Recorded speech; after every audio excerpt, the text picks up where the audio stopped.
This is a Film Stories original podcast. Love this podcast? Support this show through the Acast supporter feature. It's up to you how much you give, and there's no regular commitment. Just hit the link in the show description to support now. This episode is brought to you by Progressive Insurance.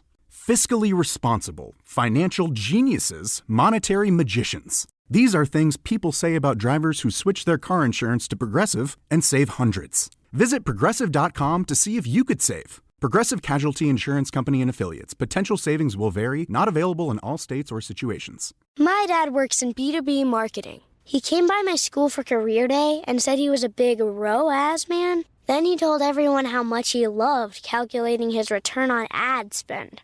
My friends still laugh at me to this day.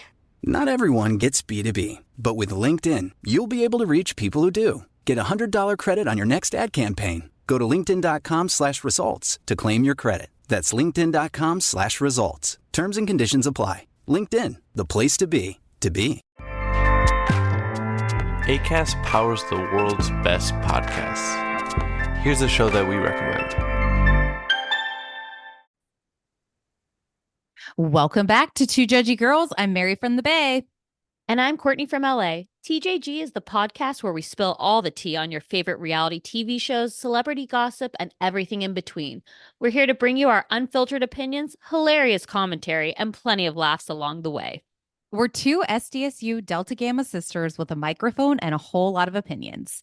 Each week, we dive headfirst into the wild world of reality television, from Bravo to all the trash TV you could want. We break down the drama, dissect the latest scandals, and share our thoughts on everything from the jaw-dropping moments to the embarrassing antics. But that's not all. We're not here to just gossip. We're here to connect with you, the jurors, and share our love of all things pop culture.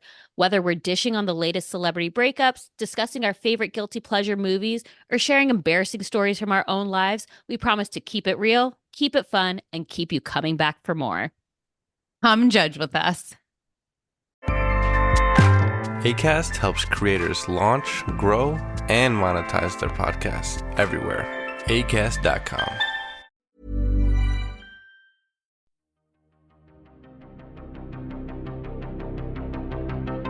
This is Writers on Film, the only podcast dedicated to books on cinema.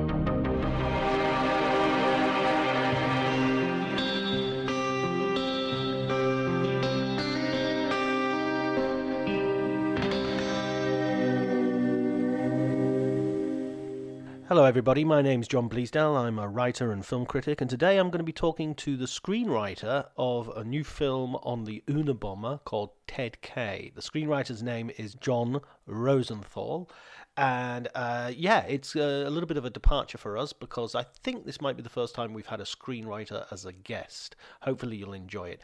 By the way, apologies if either this episode or the one prior to this is a little bit shakily edited, but I'm still recovering from COVID, as you might be able to hear from. The one side effect that I quite like about COVID is it gives you a little bit of a deeper voice.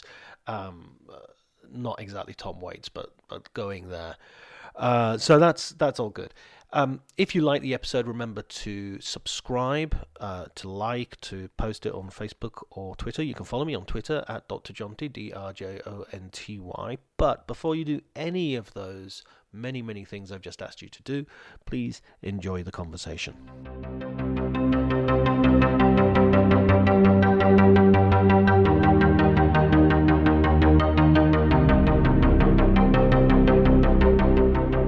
I think you're our first sort of screenwriter. So you're a pioneer. I like pioneering. I don't want to put any pressure on you, but if this doesn't go well, you'll be the last screenwriter.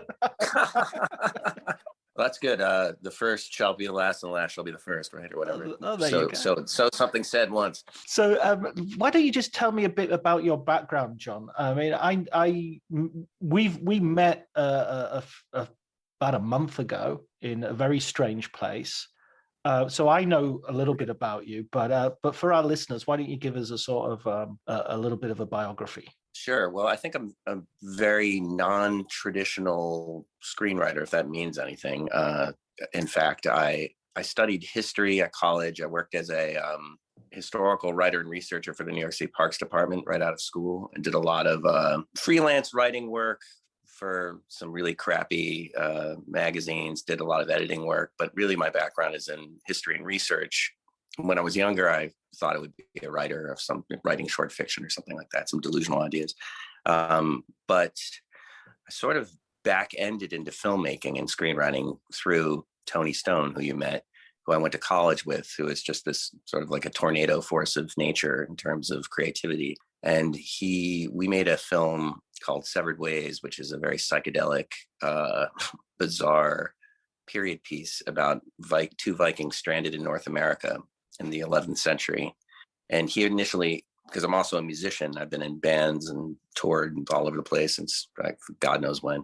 And he had called me and initially asked me to do sound on that movie because I'm adept at doing sound recording and things like that. And I showed up, and then he asked me, he's like, well, you're good at history and stuff. And do you think you could translate some of this very scant dialogue into Norse, which is something I have never studied before? So then I found myself doing that. And then suddenly he and I were collaborating on the story. And then the next thing you know, I'm credited, I think I'm credited with the original story or something, but also as an AD on that movie, which is really bizarre because obviously I know what that entails now, but at the time I had no idea that I was doing AD and production work. This was over 20 years ago. So yeah, I backed into it that way. And then we started collaborating pretty actively, writing scripts. He's my main script writing partner, although I do work with a couple other guys.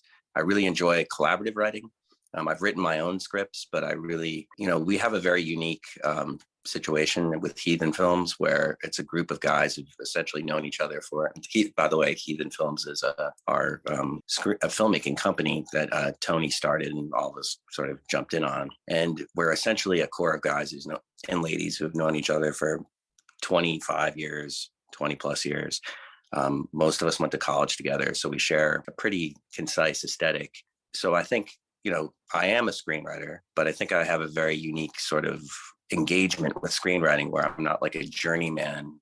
Perhaps I will be, if these things become more successful. But in the moment, it's really essentially like I feel I'm like a hybrid screenwriter, producer, kind of wearing many hats in this world of film. And so I didn't see myself becoming a filmmaker, although I've been obsessed in one way or another with all types of cinema since I was a kid, sneaking into my living room at night when I was supposed to be in bed and turning the TV on and finding some wacko thing on cable and getting totally blown away by it while my siblings want to watch whatever. I was watching the weirdest stuff I could find. So yeah, I think I'm a very peculiar type of screenwriter, if that makes sense. And I was going to say in my topics, I haven't written a rom-com. I love comedy, but, we're really, we've been on this path of taking historical narratives and sort of flipping the way period movies work and applying a much more classic sense of cinema to what would be a period film, I think. So that's bringing in also your sort of background in history. Correct. And you said you were a musician. What form was that taking? You were touring, right? Yes, I was in a really rowdy and raucous rock band for many years with actually one of the guys who's done a lot of work with us at Heathen Films. I play string instruments, mainly double bass and electric bass, guitar, but I've been playing an instrument of one sort or another since as long as I can remember. So I thought at one point that would be the direction my life would just stick with, but touring around in a band with a bunch of smelly guys for years on end becomes a drag. So I'm really happy that my life has shifted in this direction. But you did have like you had quite a lot of success with the music, right? Yeah, yes, signed on labels, toured all over the States and yada, yada, the whole thing. But, success, it's just a very subjective quality. So it didn't translate into massive amounts of money, but we have fans and it was fun. It's definitely a young man's game. And now that I'm over 40 and it's not prancing around on stage, having people throw crap at you is, it passes its fun point. Yeah, I could never deal with people throwing stuff. That Right. never. So writing a script, when you're just throwing things at the wall and seeing what sticks versus having someone throw a beer ball at you is a lot more engaging. So when you were sneaking into the living room and watching some films, what was the wacky stuff that you were that first sort of hit you and first sort of made you think, okay, I'm weird. This is weird.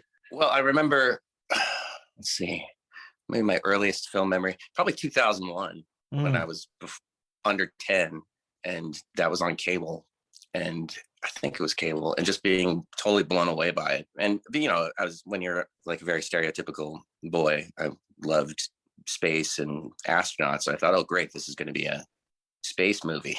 And I think I had maybe another early memory of a space movie was like Moonraker or something, like a James Bond. So then I'm like, okay, this is to have some sort of quality of that, and then just being immersed in how beautiful it looked and also how strange it looked. And I knew enough to know that, space is a vacuum, there'd be no sound. And obviously Star Wars and seeing those types of action movies as a kid, and and then being the nerd that's like, well, lasers don't go pew pew in space, there's actually no sound. So suddenly I'm seeing something that is hyper realistic on that end, but then has this very, well, as you know, just really poetic and just absolutely riveting imagery, and that very flat two-dimensional Kubrick storytelling where the characters just represent something that's not necessarily too deep because they don't need to, and just being blown away by it. I remember my brother coming into the room being like, what the fuck is this? It just like, so being bored and leaving. So yeah, that's one of them. It definitely was.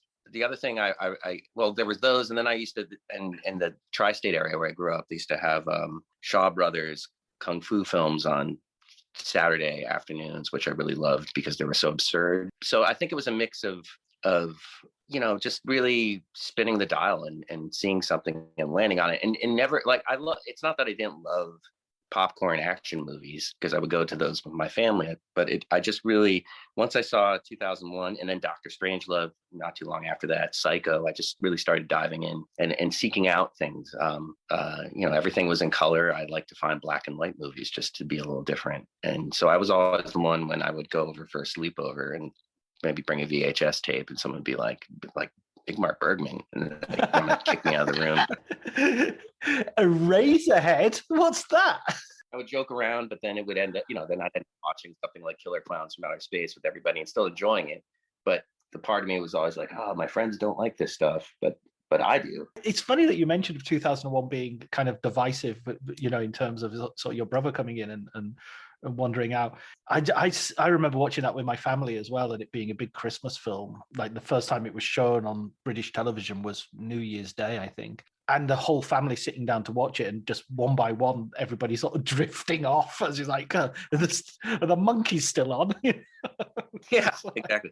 I remember I think I tried to show maybe my dad, I can't remember, Barry Lyndon once. I'm like, you might like this. It's a historical film. And I remember him just quickly like, check it out, Dad. I mean, it's got Ryan O'Neal in it. I think it was one of Martin Scorsese's documentaries on cinema. He talks about Barry Lyndon, and he refers to a Japanese sense of time. And ever since then, I've used that as a euphemism for boring. It's not boring. Oh, yeah. It's a Japanese sense of time. Glacial pace, or the I can make a drinking game out of the amount of times he has to duel, which becomes kind of fun. But anyway, so I definitely gravitated. It would be a mix, and then of course, I'd love if it's a big popcorn movie. When I was a kid, I loved the first Indiana Jones movie just because it felt so much like what I would, or the black and white serials that my mom used to say, like, oh, you should. These were fun when I was a kid. I used to love these serial sort of movies, and this feels a lot like it. So that type of storytelling is great. But yeah. I wonder if these days that sort of people have access to that, because I remember like Saturday morning they used to show Flash Gordon serials. Oh yeah, all the way through the summer on TV, just on normal TV. Like before the in between cartoons, there'd be Tom and Jerry, and then a Flash Gordon serial, and then something else. So you kind of got used to watching very, very old stuff. I just wonder if these days with Netflix and everything, there's the same sort of, I know everything is now available, but I'm wondering if it's everything but on quite a shallow spread. I tend to agree with you. It might be on the shallow spread. I mean, I think everything's so atomized, and having that limited I mean, it's not, I'm not breaking a new ground here saying that, but having that limited sort of access and sort of being given like, it's the Saturday morning, whatever movie on Channel 5, and just having to watch it. It would be an Abbott Costello film or the Three Stooges, whatever it was. You were sort of captive to that. And now, I think you really, I meet kids who really like a variety of things, but it's a much more cultivated type of attitude where I think I just sort of, I stumbled upon things that I couldn't type in and search and find myself and then curate myself. They're just given to me, even though like I said, if it was 2001, simply if it didn't appeal to me, I'd turn it off or leave the room. But now I think that ability to just self-curate and makes, I don't know if it's any less, or it's just a different interaction to aesthetics than I think you and I had growing up, obviously. So you get into making films really with Tony at quite a late stage in your career, yeah. And what's the first screenplay that you collaborate on, like from scratch? Well, so Severed Ways was very much an improvised movie. We had an outline, and we, right. I could backtrack. Like my approach to storytelling is very much rooted in probably my favorite book, like Don Quixote, or like the idea of like pair drama. Like, you have one very active flat character, and then you have a second character who's sort of doubting the actions of a flat character, and that has a propulsive journey. I like I like the sort of quality of storytelling where you have as if you're reading a picture book and you turn one page and it's just a vast vista, and it's like he traveled forward, and like, that kind of propulsive classic tale. Animus is something that I gravitate to. So when we moved on, that film very much feels like a fable.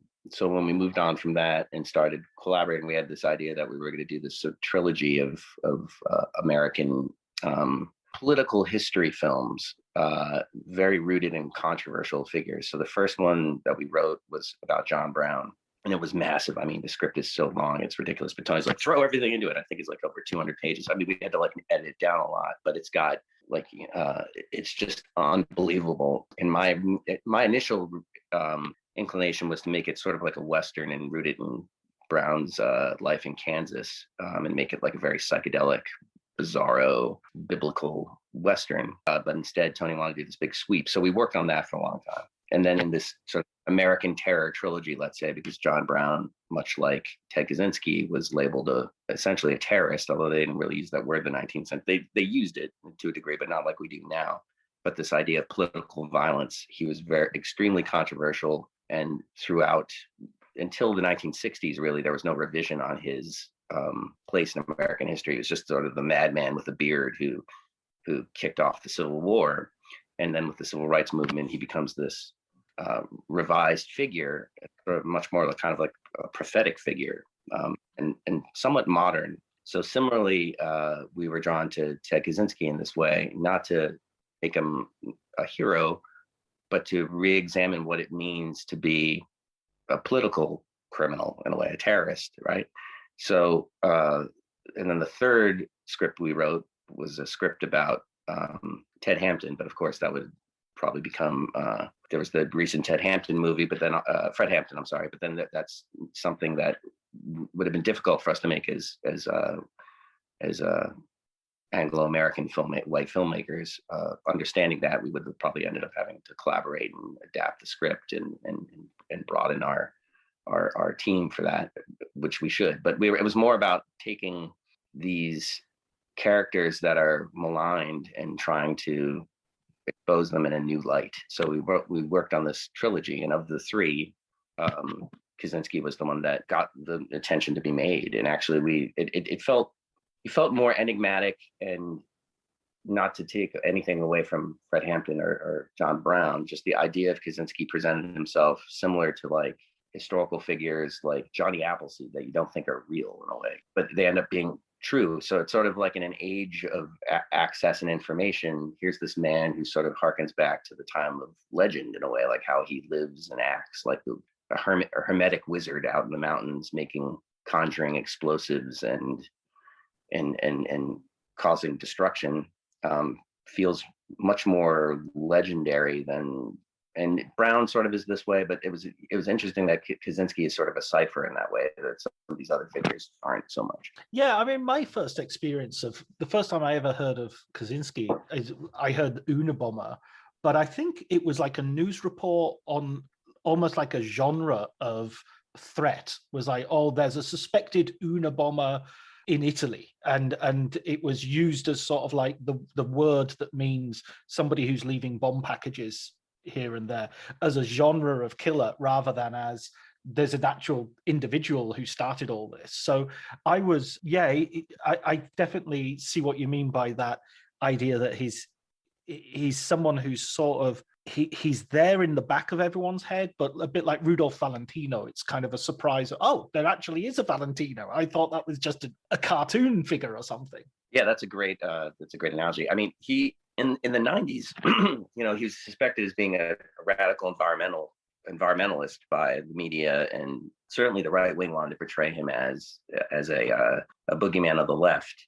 But in actuality, he's very complex and he's much more akin with a libertarian or a right wing type of political terrorist than he would be with a left. I shouldn't say right wing, but he's much more of a libertarian type of political criminal than he is belonging to the left. So he's sort of there's this constant shift in who he is or what he is. But like you said, the Unabomber or that hoodie with the sunglasses that was the FBI sketch, these things become these memes that and signposts culturally where people could somewhat identify it, but they really don't get or might not know who he is, almost like Q, for QAnon or something, but not quite like this thing where who is this person, or what are they one person, or what is and what's they're a chaos agent. Yeah, it's interesting you said that about the way it sort of shifts from left to right and he's used as a boogeyman. I always think it's always interesting how Charles Manson has become a sort of boogeyman of the sort of the this is what hippies are like. And everybody seems to forget what a complete fucking racist he was.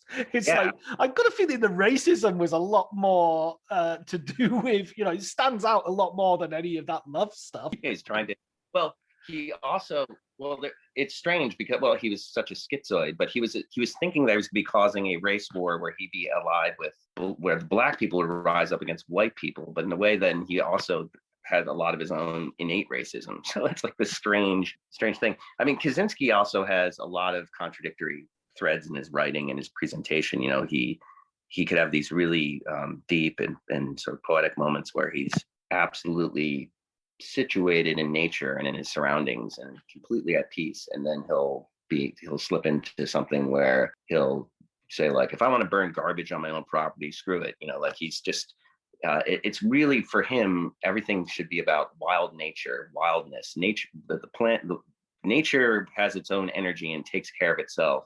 Men are unable to handle it unless they're like him, like strong Ubermensch, like he's very much about, I could survive if you can't, screw you. There's no real positive message to his program, except there's resonance. He's talking about the corrosive natures of technology and industrial society. And I think we could all relate to that. And he's right on those points somewhat.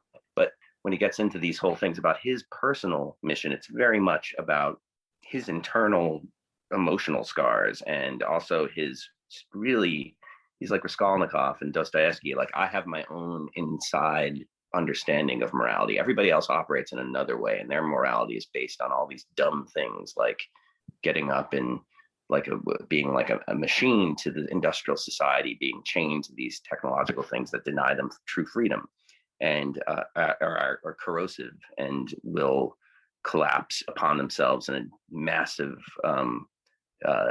calamity. And he saw himself in a way saying, like, well, it's better to knock the whole contraption over now through acts of terrorism to bring the collapse now rather than later, because it's going to be that much worse.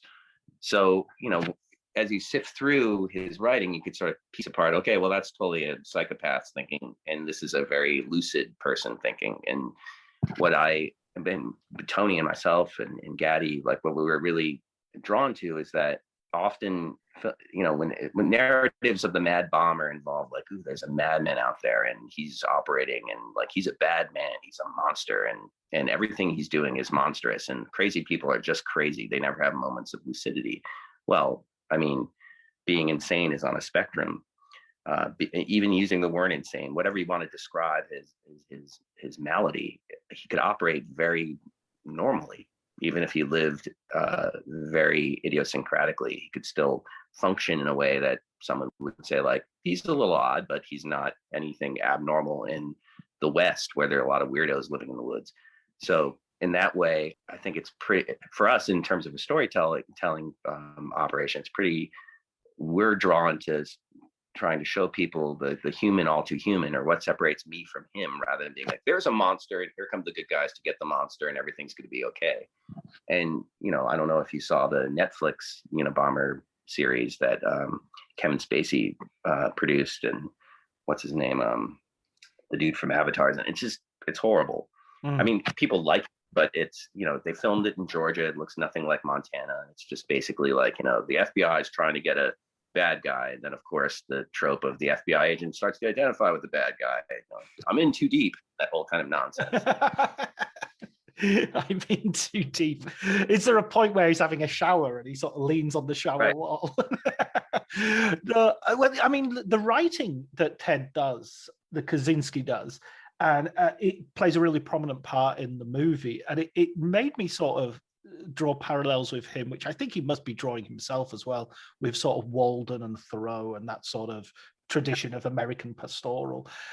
When you were preparing the script, when you were collaborating with Tony and Gadi, and did you go through all this writing? How deep did you get into that, and what was that like? Incredibly deep. We did a lot of initial research in New York, and then I went out to the University of Michigan to the Labadie Special Collection, which is one of the largest collections of radical political ephemera, probably in the world.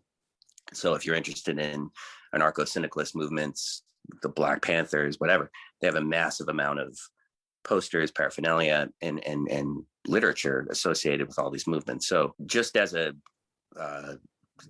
tangent, he went to his graduate, he pursued his graduate degree in a real complex form of mathematics at the University of Michigan, but hated it there.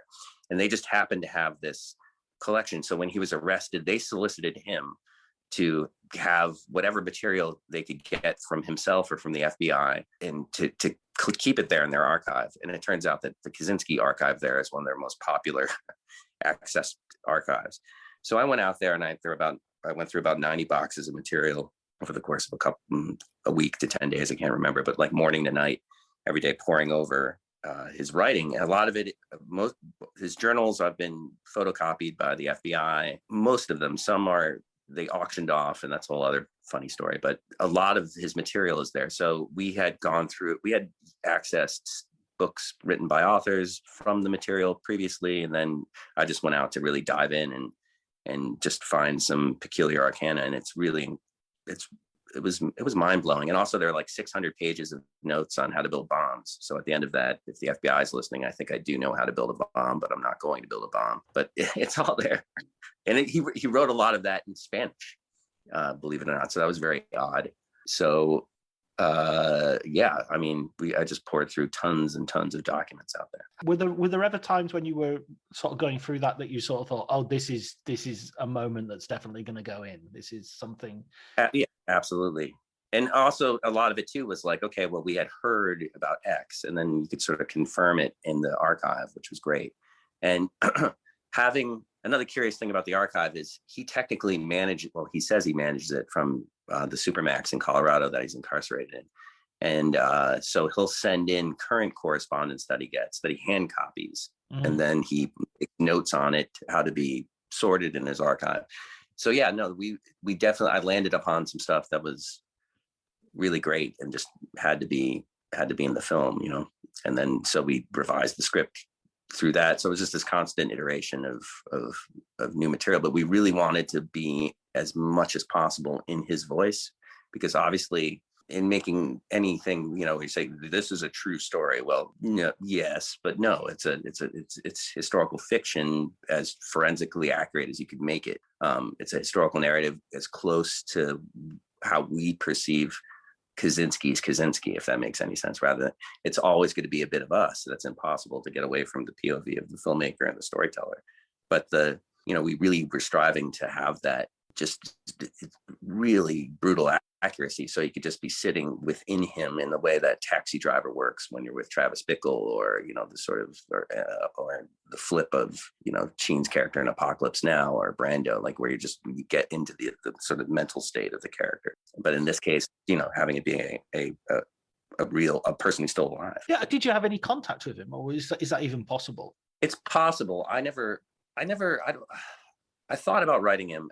Sholto wrote him, and I hadn't, at that point when he signed on, I hadn't met Sholto yet. I think Tony probably, I know Tony did try to sort of coach, maybe coax him on how to speak to him, but Sholto, being who he is and he's enthusiastic, I think he just wrote his own understanding of him in a very effusive way. And I think Kaczynski's kind of a jerk, as you saw in the film. Yes. I think there's a way in, but I think he's probably would not have, like, if you approach him in that sort of directly enthusiastic and earnest way, I don't know.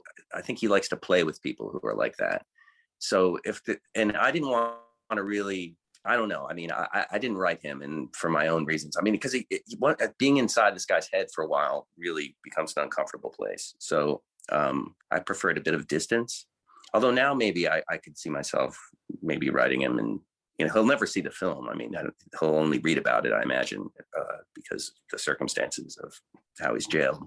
So yeah, I mean, he has commented on some of the other things that have been made about him by saying, like, I read about the film that was made about me and it sounds like crap, like that sort of thing. Yeah, he's not good. He doesn't strike me as somebody who would be your perfect critic. No, or even he's gone back and forth with even acknowledging that he was the Unabomber. Like sometimes he writes about himself and like the Unabomber would, right? He still sometimes has a bit of critical distance from it, but he certainly is not. He doesn't separate himself from the politics of the Unabomber, but sometimes because he was, for a long time, he was trying to appeal the case. And so it's pretty interesting to read his current thoughts about who the Unabomber is, because he knows that the Unabomber, like I said, now has become like a Johnny Appleseed or a Paul Bunyan, like a type of cipher for this new anti-technology movement that's grown since. So there's a sense that he wants to sort of claim ownership of it? To a degree. Right. For sure. I mean, he sees himself centered in it, I think, but does he have any, I don't think has any moral crisis over the people he killed. And he certainly doesn't have any contact with his brother anymore. And his brother is the person who essentially got him arrested. And they were very close. And he thinks that his brother is a traitor, essentially, to his familial bonds, to the politics of being against things. The brother was a hippie. Kaczynski was not a hippie, much like man. He was very about the farthest you could get from a hippie as possible. He loathed hippies, really, in a way. But he lived in a way that if you were a square person, you'd be like, that guy's a hippie. He lives in a cabin with no electricity and yada, yada, yada. But instead, he's someone obsessed with pure mathematics and never here's another interesting thing about him. In all the writing I've read, he never references anything involving popular culture or film. The only time he ever mentions that he's ever seen a film or TV is at one point he mentions the African Queen when talking about. This episode is brought to you by Progressive Insurance. Do you ever think about switching insurance companies to see if you could save some cash? Progressive makes it easy to see if you could save when you bundle your home and auto policies. Try it at Progressive.com. Progressive Casualty Insurance Company and Affiliates. Potential savings will vary, not available in all states. My dad works in B2B marketing. He came by my school for career day and said he was a big ROAS man. Then he told everyone how much he loved calculating his return on ad spend. My friends still laugh at me to this day. Not everyone gets B2B, but with LinkedIn, you'll be able to reach people who do. Get a $100 credit on your next ad campaign. Go to linkedin.com/results to claim your credit. That's linkedin.com/results. Terms and conditions apply. LinkedIn, the place to be, to be. His family. And he says, my family it's like that scene in The African Queen when Bogart is wading through the muck and he's covered in leeches, and my family are those leeches. That's the only reference I've ever saw of him specifically talking about anything popular, because then the only other popular culture reference would be Stephen Foster for music that he likes. So that's, mid 19th century American, way down upon the Swanee River kind of stuff, or, Baroque music. So he's not at all rooted in anything that, he's like an alien in that regard. He has no social, he certainly had a spectrum disorder, because he has nothing that he would ever be able to talk to you or me about in terms of common culture. Right. There's no common language there. Right. Even in terms of him writing his notes in Spanish and even mathematics itself being often regarded as a language to describe reality. It's exactly an elitist language in many ways. Well, what about, I know you wrote this film and you released it. It had its premiere at Berlin, which is February, I think. So there's no way that you could have known about the January the 6th insurrection, attempted insurrection. But you must have been watching the news and thinking, there are so many parallels here in terms of what Kaczynski did and that sort of subconscious. Is that what he sort of represents as kind of American id? That he's a sort of, this is where the monsters are living. I think not so much that he's a monster, but this is where our nightmares are. I agree. I think to a degree he is like the American id, and you brought up Thoreau before. In some of the promotional material for the film, at one point, I think I wrote a line like, it's Walden in the afterglow of Hiroshima. Like he's very much, if Trump represents this latent fascism in the American id, I don't see Kaczynski as a fascist. Kaczynski is sort of this perverted American individuality, right? He really wants to be left alone. The January 6th troglodyte fascists, whatever we want to call them, are really trying. They're also a perverted version of this sort of American identity, but it's as if they're truly fascistic. It's a ahistorical understanding of what it means to be an American. They're saying we are inheritors of the 1776. All of you aren't. Trump is our godhead, and we are here to, manifest our understanding of history. So, so in a way, Kaczynski is part of the crisis in America now, right? There's certainly a large degree of Americans who are really distraught about control, technology, and worldwide. But in the American sense, the idea that, okay, I can't earn a decent living, I can't do X, Y, and Z because I'm constantly being monitored by these things that stifle my freedom. And if I could unchain myself from that and liberate myself from that, I would be able to engage or energize some type of individual potential. I'm sympathetic to that. I don't believe in that type of individuality. I think it's kind of a very unfortunate. Certainly, it's an energizing phenomenon in American ingenuity on the positive side, but the negative side is that it sort of abandons the idea of social bonds and community. For the January 6th crowd, I think it's all stemming from this idea that the psychic energy, or if there is a supernatural force to history, and that swings between the positive and the negative, America is now unfortunately in this pendulum swing toward the negative id energy, which is manifested by Trump and this ascendant American fascism, and it's very troubling. I think the younger people who are approaching Kaczynski are more from the leftist perspective. Certainly there are libertarians who would identify with him because he was more of that. But I think there are a lot of young anti-technology, anti-capital activists that see Kaczynski that frame. And because they don't necessarily know a lot about his writings that were hard and he was like, I want to kill a communist. And we have that in the movie. Like he says things like where it's clear he has a lot of contempt for leftists. But since that's not widely known, people then look at the things where he's correct, where he's speaking about control and technology, and they're moving in that direction. So I think it's my anecdotal opinion that some of the younger political activists who are resurrecting the idea of Kaczynski are approaching him from that way. So perhaps they could pull a positive type of political energy out of it and try to come up with some sort of counter to mass corporatization and technological control. But in terms of the negative id forces of January 6th, I think that's something separate from truly the Kaczynski, how to put it, the Kaczynski platform, if there is one. Yeah. I mean, I guess the big difference as well is that was to some extent a part of a mass movement, a collective action. And Kaczynski's sort of the opposite of that. He's sort of, he's on his own, sending things out into the world. Right, and that's a good point. And it's weird humor because in some ways, sort of like Dennis the Menace, or like the neighborhood kid who's like vandalizing shit and causing like, oh, who broke into my house? Oh, that rascally Ted Kaczynski. Part of his sense of humor was to act like he was part of a group. So I think he saw that he called himself "We Are Freedom Club." Well, there was no "we," it was just him.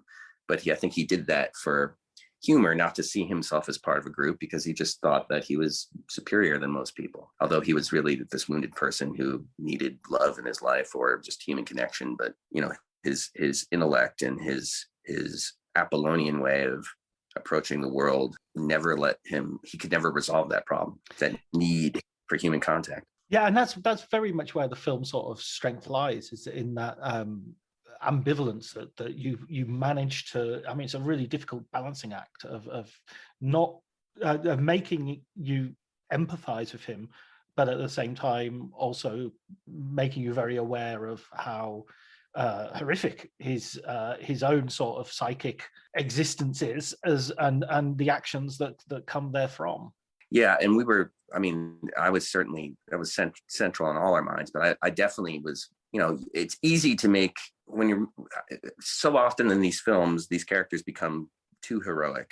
It's a way to, or if it's like Falling Down or something, a film where you kind of really see this kind of character who's repulsive, but they become like an action movie star, or the Joker, which I didn't like. It was, parts of it look cool, but just that idealizing of that type of like terrible, they're terrible people, right? And I thought the Joker was flat and stupid in that way, in the portrayal of. I mean, I think Joaquin Phoenix is an amazing actor, but I think Todd Phillips should maybe stick to other types of storytelling, and because I don't think the goal is to, like I said, human all to human for me to explain these types of characters. It's not to sort of say like, oh yeah, like the terrible American energy that is what that Todd Phillips Joker character is, which is just like a vicious nihilist who is out to kill and to glorify that. It's in so much American cinema, you get these, they're not even anti-heroes, they just make that type of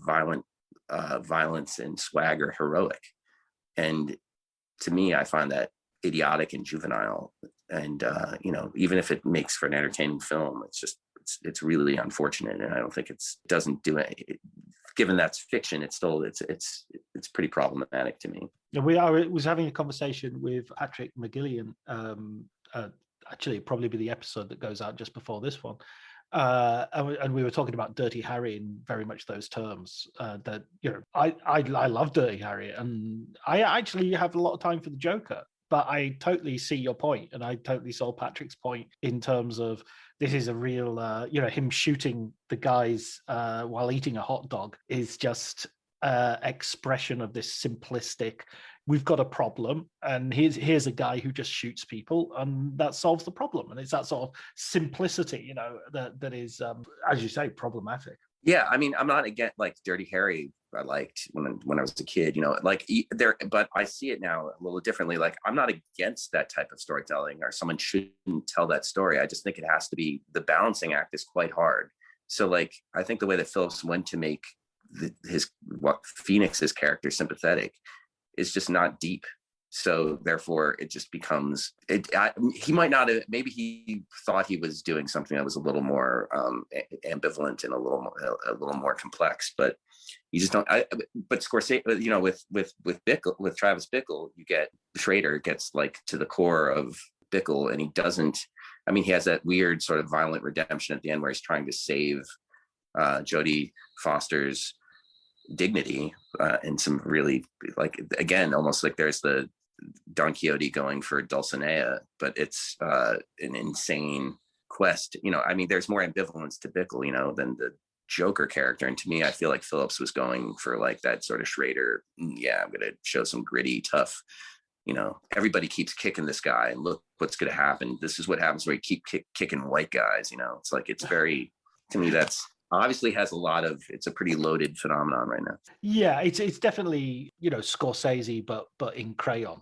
I mean, again, I haven't got a problem with Scorsese in crayon, to tell you the truth, but I do. Well, yeah, if we're gonna get it, we might as well anyway. We can. I do get what I found strange about the reaction to Joker and the reaction to. I saw Joker at Venice when it was premiered, and so nobody had seen it, and I came out thinking, "Wow, I was totally not expecting that." I was very, very down on the whole idea of the film. So I came out very enthusiastic and I enjoyed it.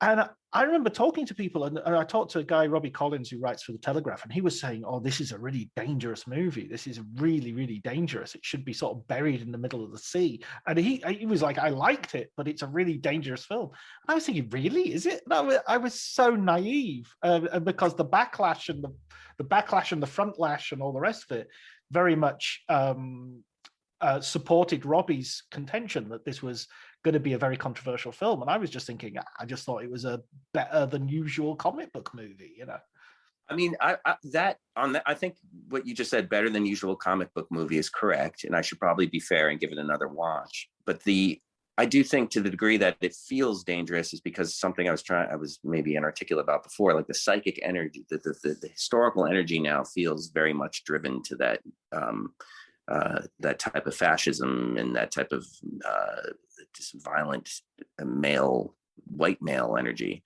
in this.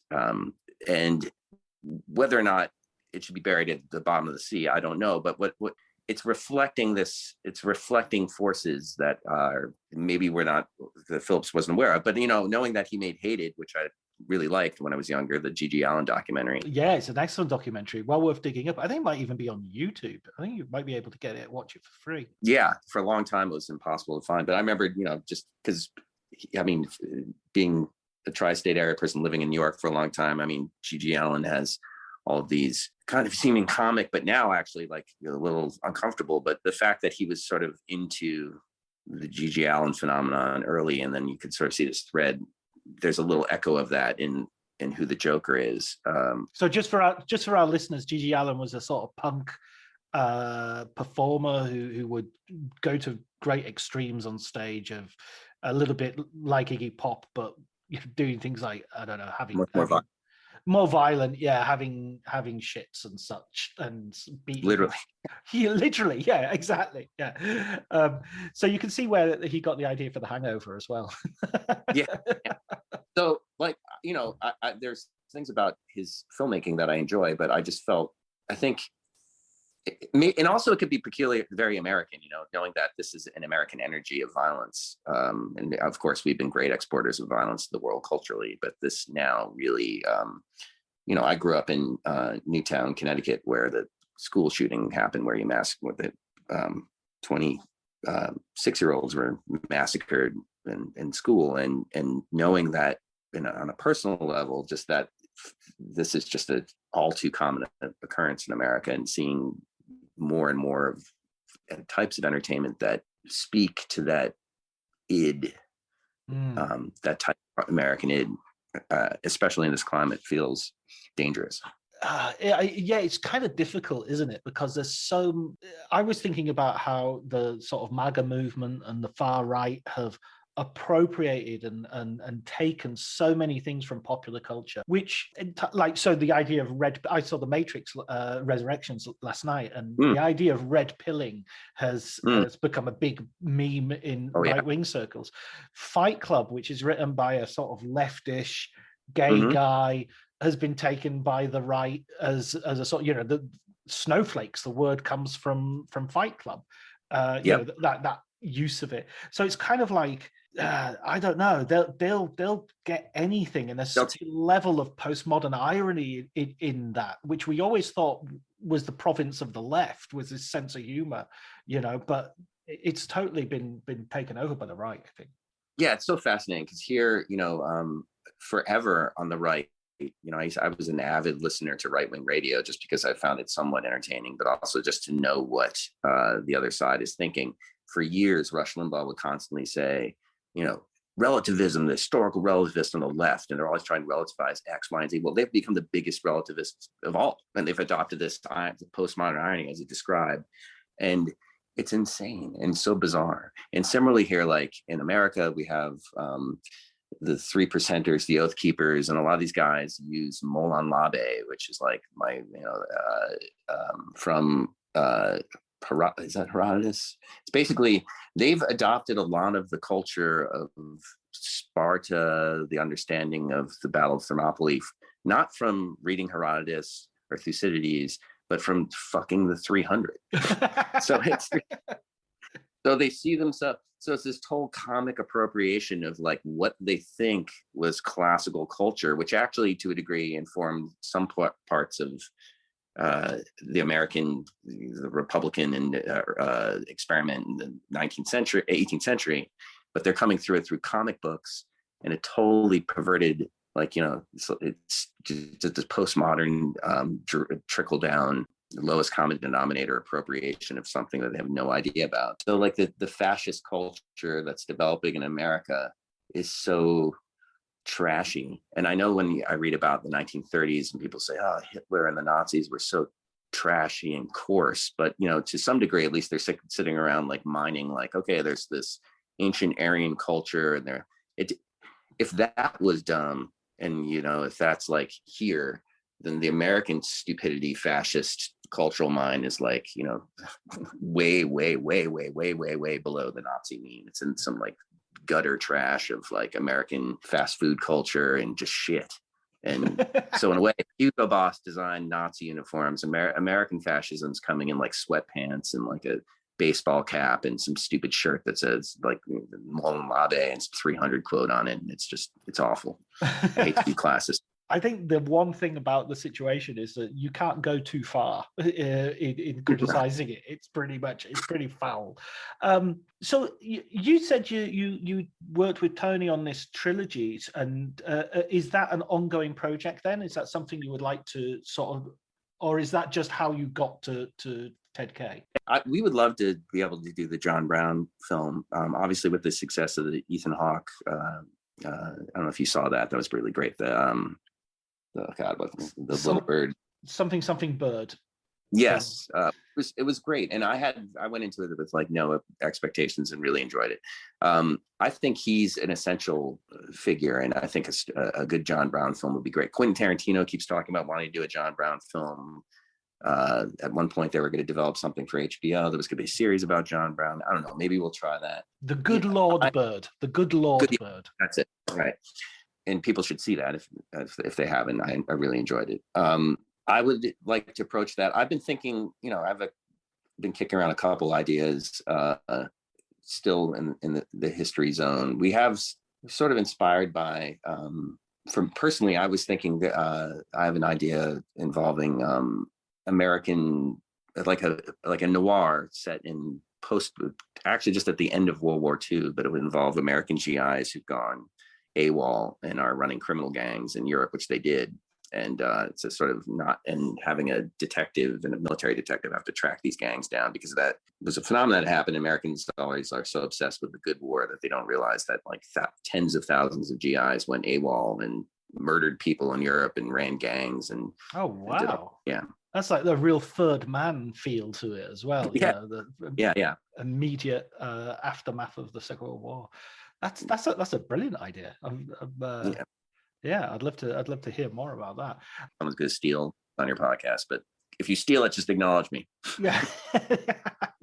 No, I love the sort of situation there, and also that idea of, as you say, of sort of complicating a period of history which has been a little bit sort of Stephen Ambrosed and Steven Spielberg with Saving Private Ryan and Band of Brothers. Yeah, I mean, all great, but at the same time, well, you have to. I understand the utility of common stories in history, right? I think the problem is that there's ultimate truth. Truth is aspirational, but there are many types of, it's that Rashomon, there's many types of ways to get to what the truth is.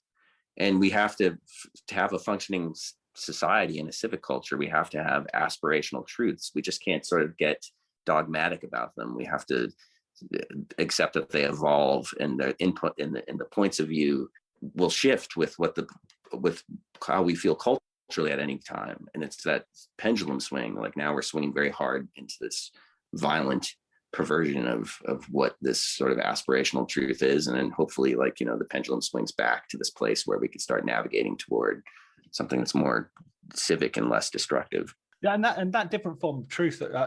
Thinking about John Brown as well, I remember watching The Good Lord Bird after seeing Michael Curtiz's The Santa Fe Trail, which tells the same story, but from and is really, I'm not sure how well known the film is, but given that he made it a couple of years after Casablanca, it's such a horrifically fascistic film. I mean, that's a really horrible. I mean, it's birth of the nation bad in its politics. Oh yeah, I mean, just to have a digression on Brown real quick, if you don't mind. Like Brown, he's sort of for your audience, and he's living in the just up to the Civil War, and he's from New England, and New England has shifted from puritanical Calvinism into congregationalism, and sort of the religious culture of New England shifted. But John Brown, in the words of Thoreau and people who knew him, they're like, oh, he's like our great grandfathers. I mean, he's still living in this deeply Calvinistic mindset of like predestination, and that, sinners in the hands of an angry God, that we're all doomed. And the only thing you could do is sort of act piously and protect, and do the righteous thing, which is to stand up for everyone and do God's will. But you're probably doomed and you're going to go to hell anyways. So, but you have to act for the good. So that he is this, in a way, he's like a leftist. It's like centering religion in the left, which is so kicked out right now. Like, everybody's so committedly secular that the idea that you could be religious and have a good point of view is ludicrous to a lot of people. Not to me, but like a lot of people sort of see that as like a ludicrous point of view, and they leave the religion to be something of like kooky right. But there are plenty of progressive thinkers and who are inspired by the idea of God in Christ. And in this way, I mean, Brown was this messy figure, but he's sort of operating that, like, look, slavery in an era when the abolitionist movement is anti-slavery, a lot of abolitionists still thought Black people were nothing more than a little steps above monkeys. They just felt that it was immoral to enslave a human, but they didn't think that they were equal to a Black person. But John Brown believed in radical equality. He believed that he was as equal to a Black person as a Black person was to him, intellectually, physically, emotionally. He believed that women should have the right to vote, that that there was no such thing as women's work, that women and men could work. So he had all these amazingly modern ideas, yet he has this great biblical beard, and he sets out to, avenge the sin of slavery by murdering people he saw as slave supporters with swords because he felt, that's so he has this wildly complex approach. I think it was very hard historically to deal with him, because once the Civil War begins, he's executed in 1859 for the raid on Harper's Ferry. His last words are, the sins of this land shall not be avenged but by blood, or something like that. So he says, like, well, there's nothing we could do now except ride the wave of bloodshed that's coming for how terrible we've been to the bond for enslaving African Americans. And by the 1864-65, Lincoln has gone from sounding like, look, I'll do anything he was anti-slavery, but he'd say, I'll do anything to preserve the Union, including allowing slavery or not, whatever it is, to making a speech in 1864 where he sounds like John Brown. right? In the second inaugural, it's a John Brown speech. But what happens with the what happens after second inaugural, after Lincoln's assassination, is the failure of Reconstruction, which is really the second American Revolution in a way, right? Super radical. And it's ironic that the Republican Party of that period was the most radical, positively radical political party. You have all these great experiments where you have the first African-American senators are elected, the first congressmen who are Black are elected, right? That doesn't happen again for another 100 years. But once Reconstruction collapses, the idea of John Brown changes. So first, John Brown is seen as a hero to a large degree to the radical movement in America. And then he has to be demonized now that the South has sort of been redeemed with the collapse of Reconstruction, and that we have this Jim Crow, this slavery by another name arises again. Brown becomes the kooky weirdo that you see in Santa Fe Trail, and the maniac and this sort of bloodthirsty loser weirdo. And he's constantly portrayed that in popular culture and paintings and song. And until you get to the 1960s and then get someone like Malcolm X saying like, John Brown is the only white man I could be down with, and you get resurrection of Brown and this sort of recentering of him, let's say, or centering of him. I can't wait to see what you do next, whether it's this noir or resurrected John Brown. I think there's so much scope, so many things that are interesting there.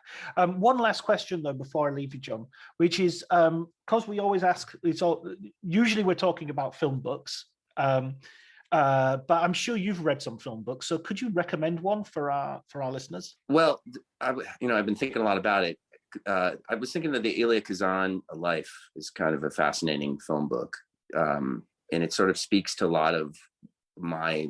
I know this wasn't maybe like your usual podcast in terms of like approach to film and writing, but since we've been talking so much about culture and history, he's, as you know, and your audience hopefully knows, just a really important American filmmaker. He's a Ottoman Turkish, he's a refugee from Turkey, an immigrant from Turkey, arrives in the United States. So he has this very different point of view to begin with, in terms of his approach to being an American, and then famously is a leftist, a communist, and then is essentially sells out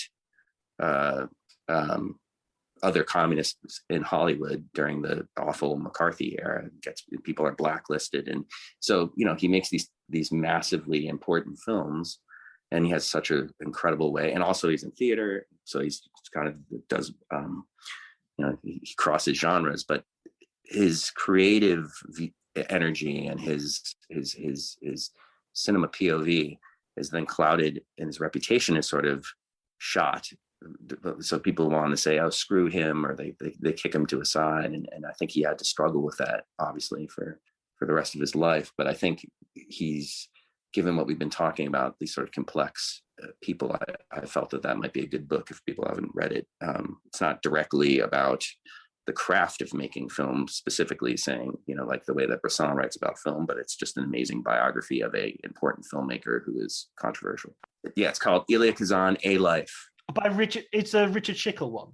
Yes, yeah. Any of those filmmakers who are coming in the, from the 40s, 50s on, they're a little bit like we were talking about at the very beginning of our conversation. Everybody's got a different point of entry. Everybody is coming from a different road, and some are theater, some are TV, some have never directed anything and they just go straight into directing films. Some come from radio, like Orson Welles, so I think it's fascinating to see these people coming from different directions. Yep. John, thank you so much. I think, to tell you the truth, I think we did very well. I think I think I might have another screenwriter on at some point in the future. You haven't poisoned the well. Well done. Well, you're great, man. And I got a folder of stuff to send you from Saudi Arabia, but let's keep in touch. And it was really great meeting you, and this was great to do this with you. So.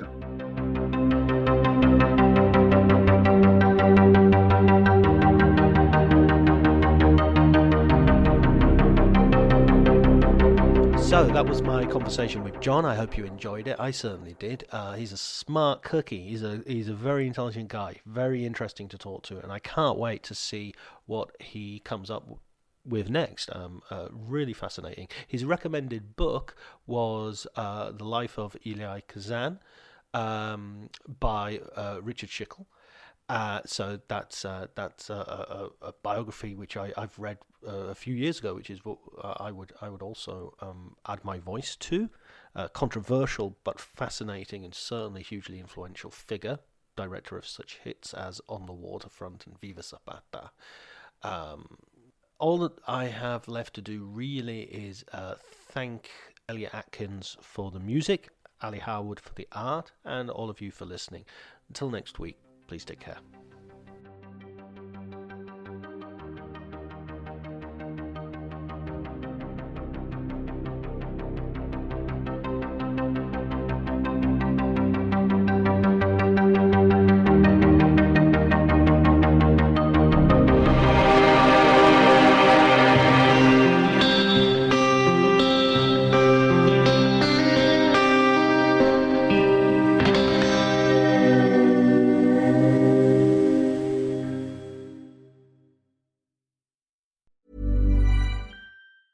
This episode is brought to you by Progressive Insurance.